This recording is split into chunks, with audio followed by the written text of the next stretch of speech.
I'm reading from my novel, And God Said Billy. My point is that Ruth, my wife, was so godly that even masturbation became a holy thing pleasing unto the Lord, if my final thoughts were about her. So when I fulfilled my needs, I played the tapes Ruth made for me of her reading out loud, or I played the tapes of her talks to our women's groups. Ruth called the tapes she sent to me my bedtime stories. I had told Ruth about how I used them for both biblical instruction and also for monogamous arousal while I was away from home.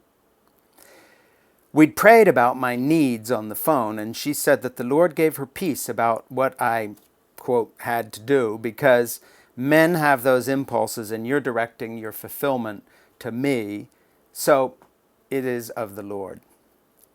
So on the days God led me to relieve my needs, I pictured Ruth reading Bill Gothard's books out loud, or reading R.J. Rushdoony, another great theologian, out loud, and then I'd take an imaginary God-anointed tour of my wife's body, starting on her hands, holding the book she was reading from. Then I'd travel up her arm and over her big breasts, and then slide down under her godly floor-length Little House on the Prairie type skirt and push her plain white full coverage extra modest panties aside and claim my view of my God-ordained blood covenant spousal property.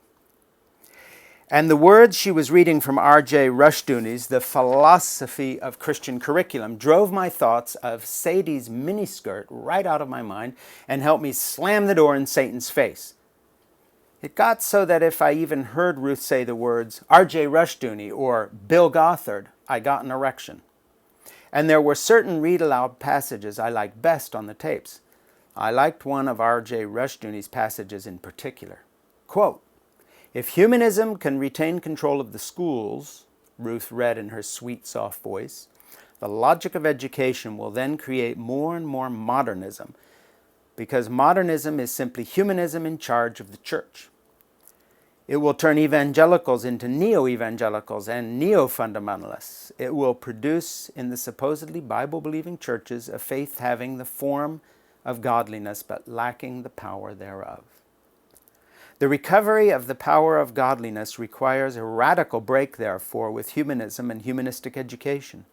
It means that a thoroughly biblical doctrine of education must govern the Christian school." End quote. Page 161.